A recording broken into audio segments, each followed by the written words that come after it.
Okay, hey there. Thanks for joining us. We're back at another episode of the Community Pulse. This is episode 5, and I am your host, Jason Hand, at Jason Hand on Twitter. And I'm your co-host, Mary Thengval, at Mary_Grace on Twitter. And we've got two awesome guests with us today here. We've got Carrie Jones and David Spinks from CMX Media. We'll let both of them introduce themselves just a little bit. Go ahead. Yeah, I'm Carrie Jones. I'm at CareMJO on Twitter. And I am the director of content for CMX after having built community for 2 startups in the Bay Area.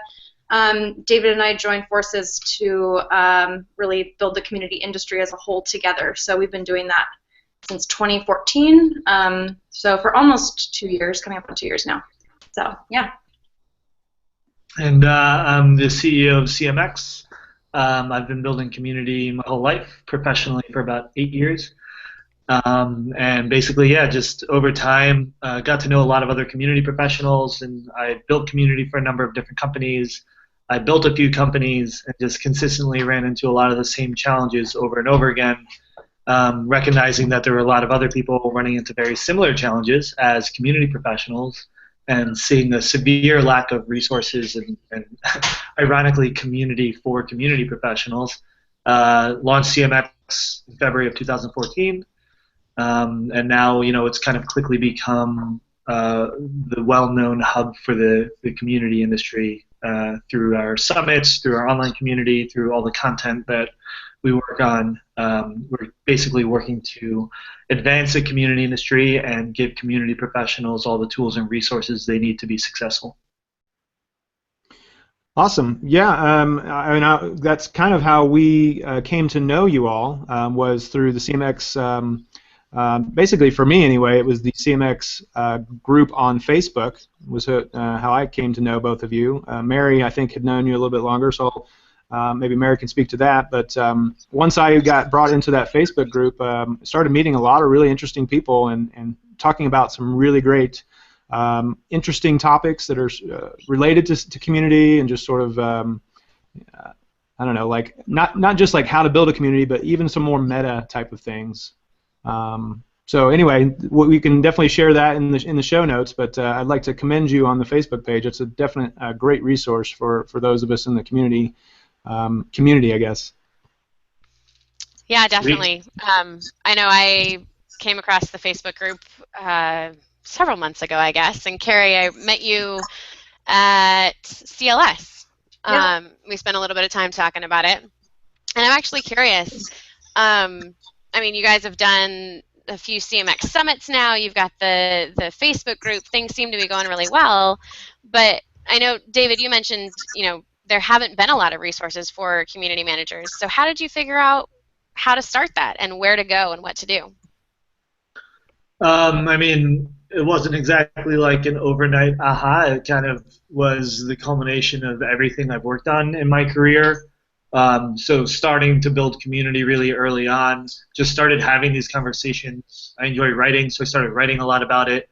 I actually ended up co-founding the communitymanager.com about 5 years ago now, which is one of the first blogs about community as a profession and how to do it on a strategic level. And through that, just continued to build a network of community professionals, build a reputation, and get a deeper understanding of what everyone's needs are. It led to launching CMX Summit, the conference, which by the time I don't think I ever felt very comfortable launching it, both because I don't think the industry was ready yet, and I don't think I felt ready yet. And then when we finally launched the first summit, it was at a point where things were starting to culminate. It was clear that there were a lot of people doing this. More companies started to become interested in it. And just kind of threw it out there without really knowing what the response would be. I was really nervous, honestly, because I've never hosted a conference before. And we started CMX as completely bootstrapped, so we didn't have like a budget for anything. Basically, we just put up a sales page for the conference, and as money came in, we would then put a down payment on a venue or put down payment on an AV team. So it was a little bit scary, but people kept buying tickets, and then when we brought everyone together at that summit, the energy was just so strong there. It was bringing together these 300 people that all shared very similar challenges. We're all doing very similar things on a day-to-day basis, but they had no idea that everyone else existed and that other people were facing those same challenges, and they had never been in a room together with so many of them in one place.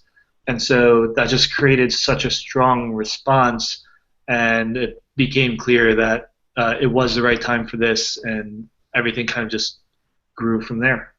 So I haven't, unfortunately, been able to get to the CMX Summit yet, but I hope to make that a priority next year. Now that I've, sort of gotten my feet wet with evangelism, and I hope to really grow out the community efforts in my own company at VictorOps. Can you tell us a little bit more about what types of speakers, what types of topics could we find at that type of a conference? Like what am I going to learn about?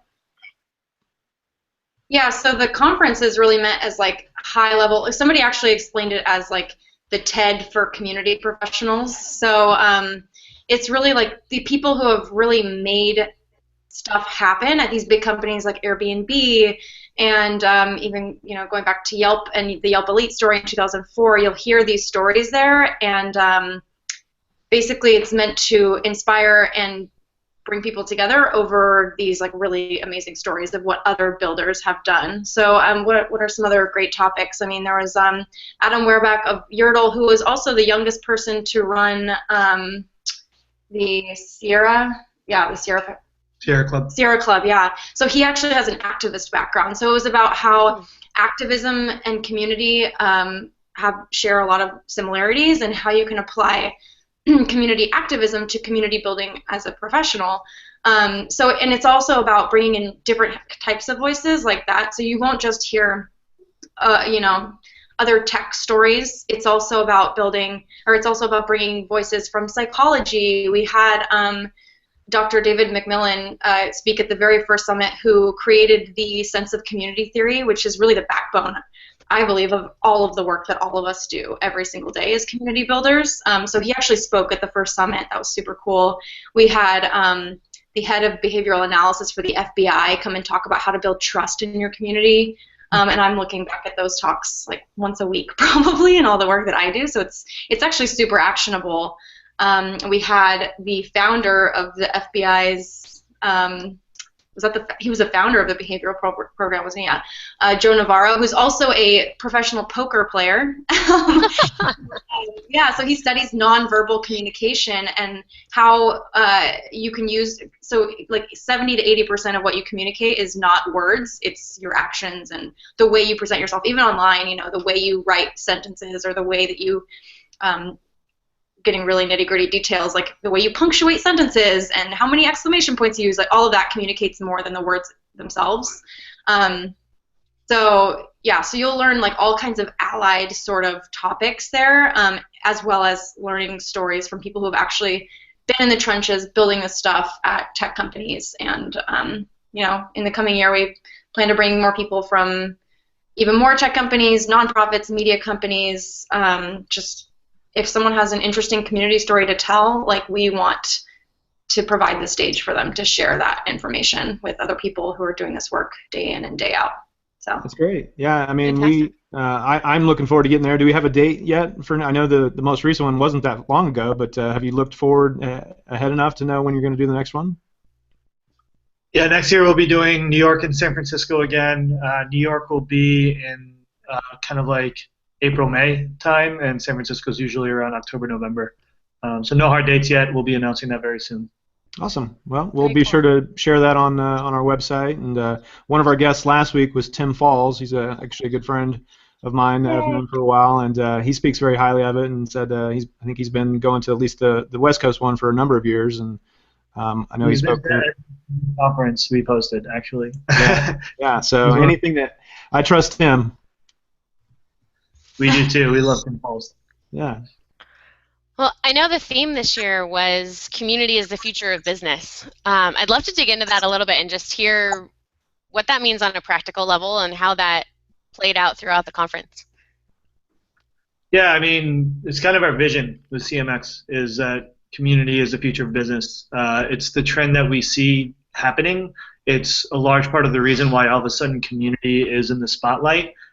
is this idea that companies are becoming more collaborative in the way they create value. So traditionally, companies have to create all the value for their customers or their audience, whereas a community-driven business creates an environment for people to create value for each other. So they become community-driven, and we're seeing that happen in every kind of company in all different kinds of departments, whether it's for your product, for support, for marketing. It's also an entirely new business model, which we see growing with crowdfunding, crowdsourced content, collaborative consumption. These are all community-centric businesses. And so, that's our vision, is that community is going to continue to grow as the core of business. And everything that we're doing in CMX is to support that industry that will be executing on that world of building community for business. Yeah, and I'll say too that this is imminent now, and maybe wasn't even back in the 90s, but now there's a convergence of culturally what we're ready for as human beings, and also especially right now in Western culture with everyone being online, Snapchat, all these different social apps that we use. There's the convergence between our culture and the technology that's now available and being created for us that was never available before. So anyone can start a Facebook group from anywhere in the world now, especially with internet.org happening. So it's just the convergence of these two things at the same time. It's going to happen. It's just where things are headed right now. And Facebook groups actually released numbers about a week ago or 2 weeks ago. They have 925 million users logging in every single month, and that's over 60% of overall Facebook users are using groups. So imagine how that's going to change over the coming 1 year, 5 years, 10 years. It's happening. Which was 40% a couple of years ago or something. Yeah, it's grown. So it's growing really fast. Yeah. People are seeking more community-driven social experiences online. Yeah. Yeah, no, I totally agree, and I would say I've seen the same thing over the past. I don't know. I haven't really been as close attention for the past. I don't know, 3 years or so. But it does seem that there's this growing way of getting information. People are very much about just sort of consuming information in the way they want to consume it. They don't want to be fed information. They want to develop relationships with the companies that they buy things from. I think there's also this idea that consumers or users or whoever aren't quite as brand loyal as they used to be. So having this effort of actually, it's not just about cutting back on attrition or building up retention, but when you can start to build an actual relationship with the people who either buy your product or use your service or whatever, depending on your business model, there seems to be a bigger or a better amount of trust. And I think companies are starting to see that. Certainly in the tech area, I think they noticed that a lot sooner, that it's not just a nice to have, it's actually quite a bit more critical these days. Great. Going back to the information you were just talking about with Facebook, I'm curious because, reportedly, and this was several years ago when I was more involved in social media and more responsible for social media, one of the biggest things that people were saying was, Facebook is not where people go to do work. It's where they go to have fun. And so, when you're posting on there, make sure it's entertaining and it's engaging and all of those types of things. And so I'm curious, the CMX Hub group on Facebook is incredibly popular and incredibly active.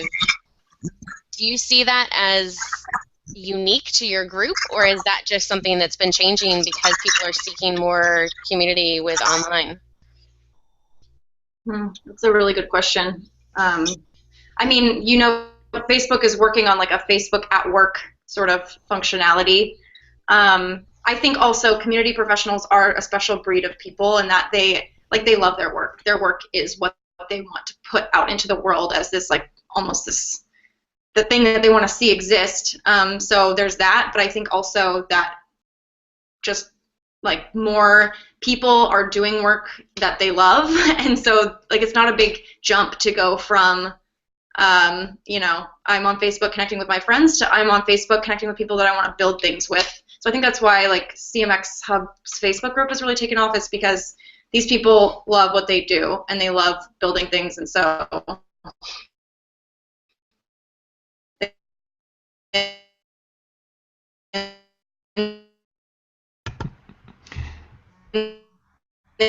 Oh, I think we might be having some audio problems.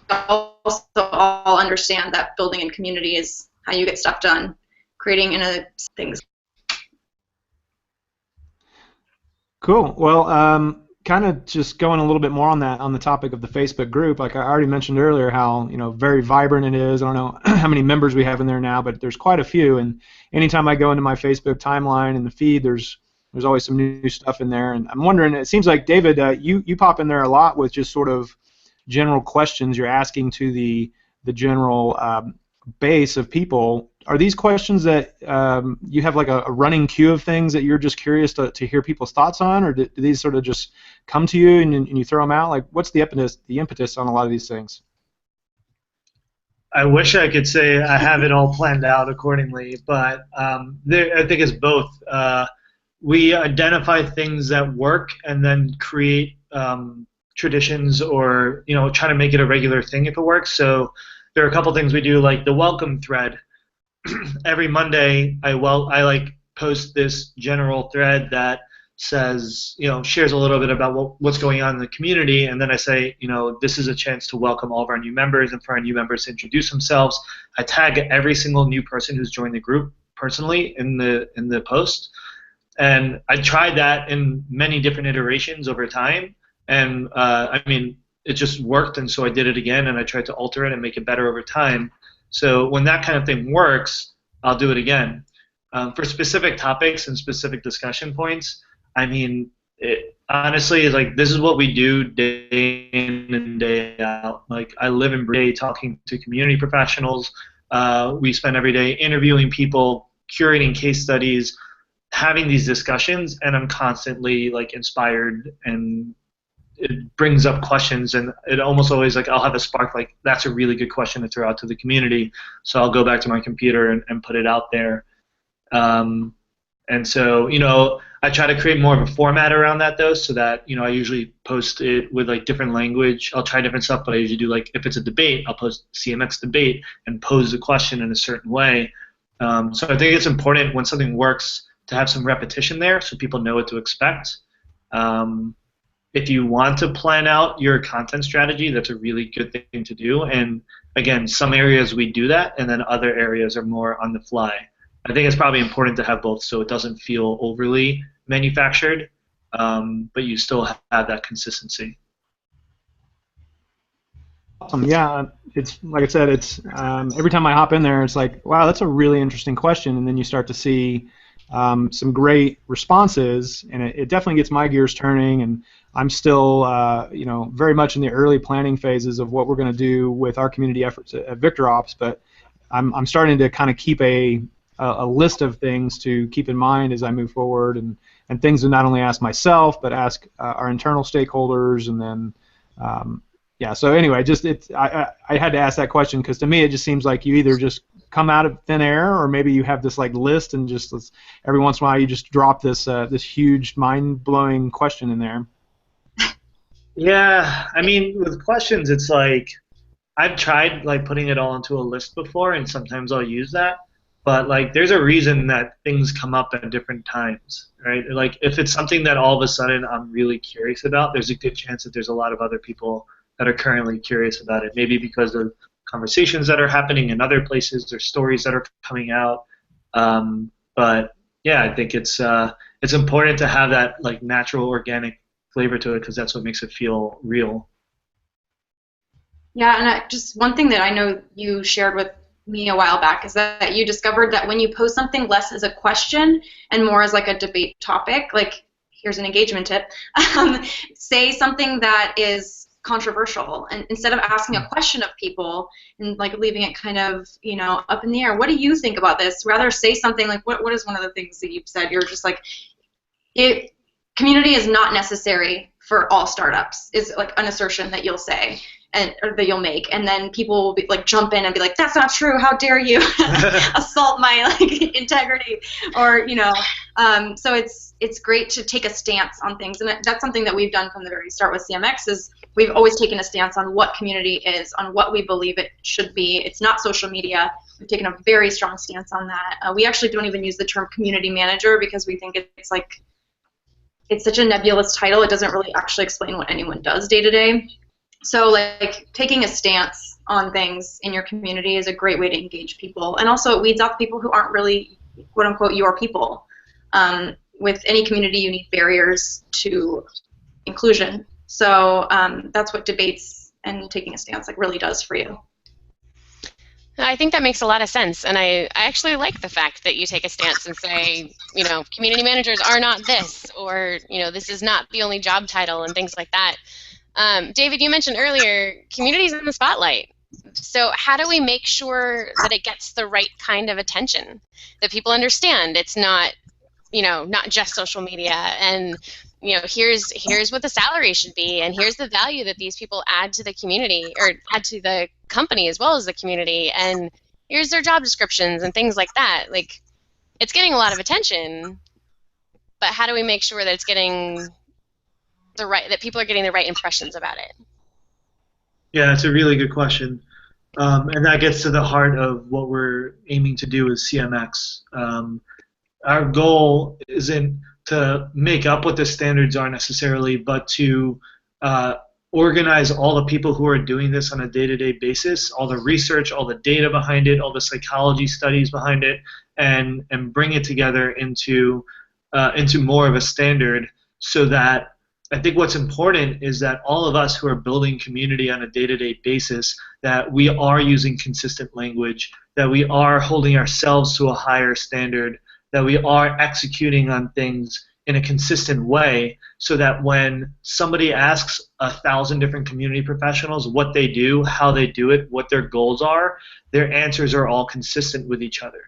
And that's what will start to reframe the language and businesses' understanding of what it truly means to build community on a professional level. Awesome. Well, kind of with that, like, Carrie, you had mentioned you shy away from using the term community manager. Obviously, there's community leaders. Like, what do you kind of like, I guess, suggest you call these roles, and then what types of things make for a good community person, or whatever that role is that we want to give it? Yeah. There's no one solid answer to that, but there is a solid way to figure out the answer, which is that you look at what business value you're driving as a community professional, and you focus the title around that. Like, if you're a community manager building community for a company that needs help with support, you are a community support manager. If you are an evangelist, you are a community evangelist. If you are a community manager who focuses on acquisition, then you're like a community marketing manager. If you are running meetups and small events, you are like a community events manager, and so on and so forth. You look at what value you're driving, and you focus and optimize towards that in your role, and your title should reflect that. I think the problem with community manager as a title is it doesn't actually tell me what value you're creating in the company. So like, if you look at other titles like sales manager, I know that you're responsible for generating revenue, or like a marketing manager, you're responsible for acquiring like leads or converting people into paying customers. So I think community needs to be standardized in the same way. So it's not quite as simple as saying you want to build a community, therefore you're going to manage that effort. So at that point, we need to be a little bit more specific in terms of what building community may mean. Is that correct?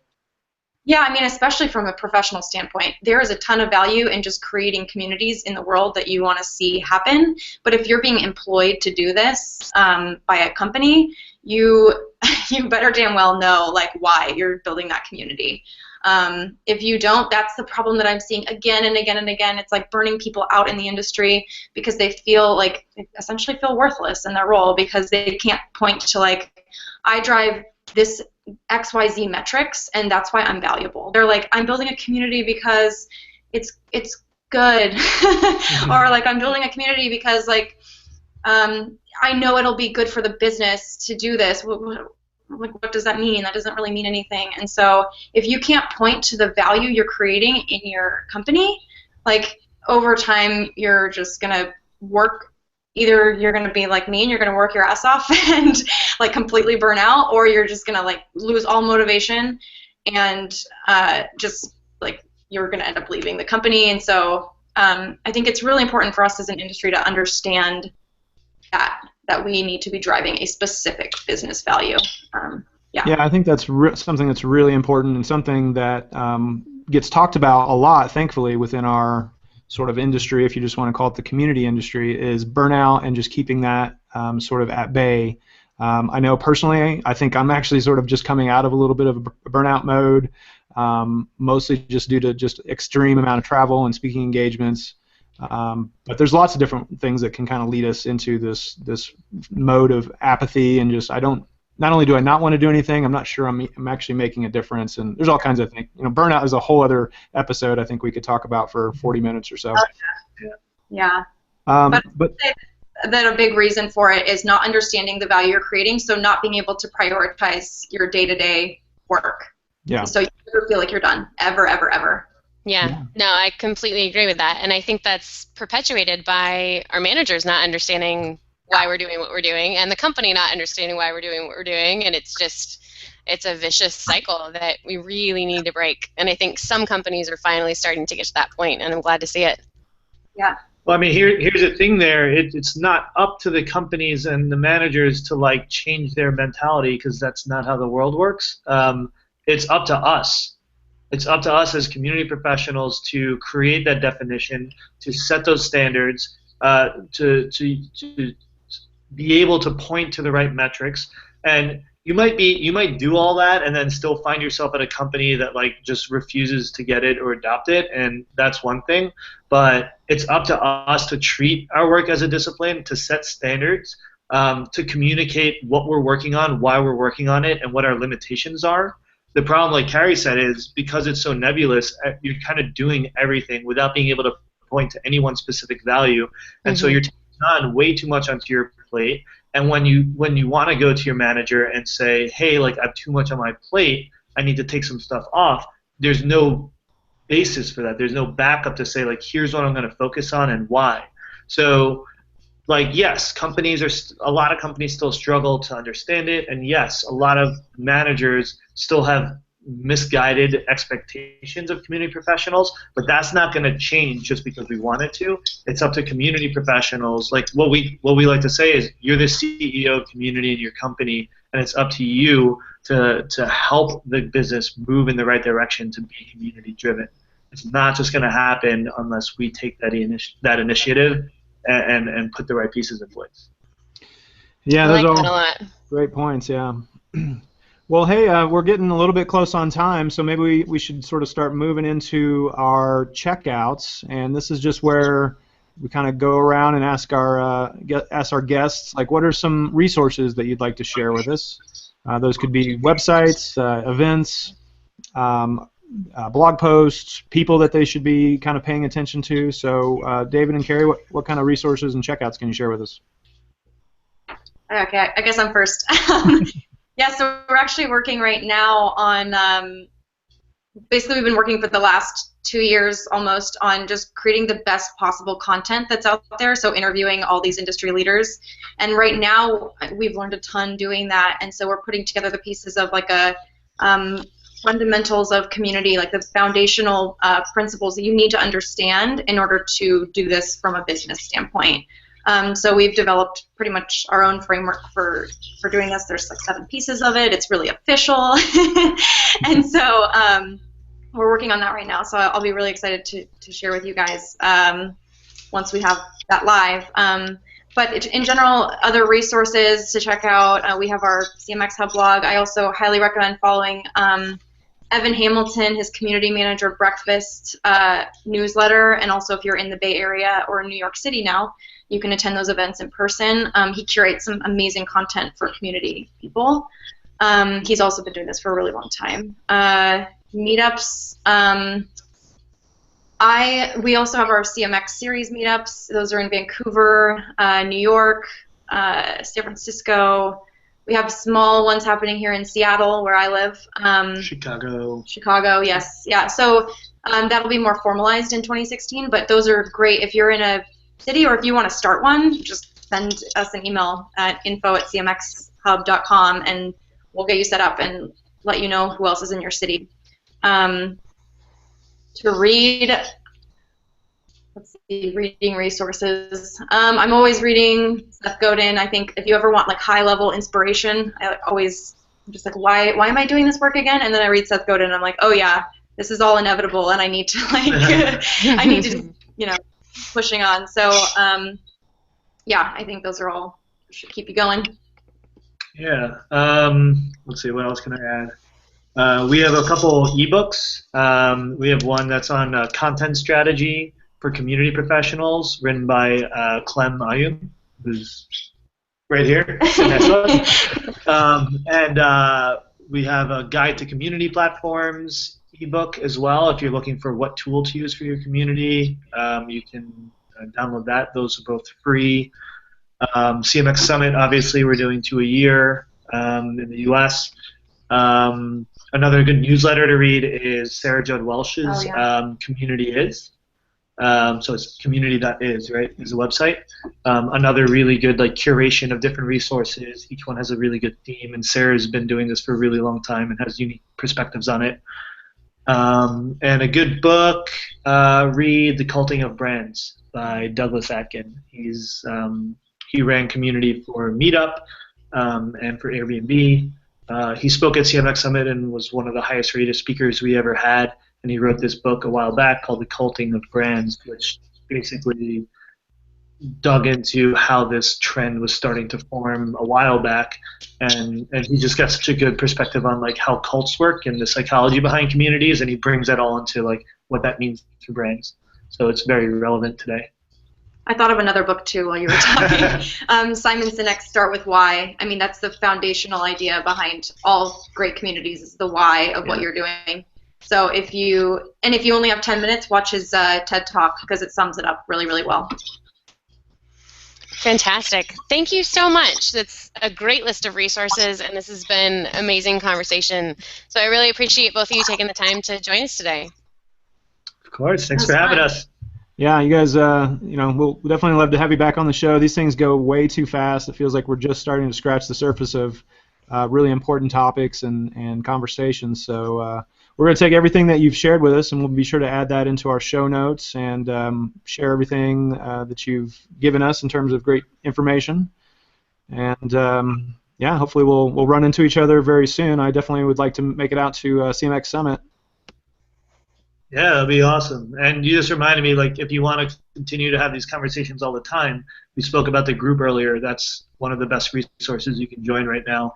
If you just search for CMX Hub on Facebook, you'll find the group, and you're all welcome. And that's where a lot of these conversations are continuing to happen. Yeah. Fantastic. Well, thanks again. That's it for this episode of the Community Pulse. And I'm your co-host, Mary Thingvall. I'm at Mary_Grace on Twitter. And I'm Jason Hand, at Jason Hand on Twitter. And we'll catch you next time. See ya. Bye.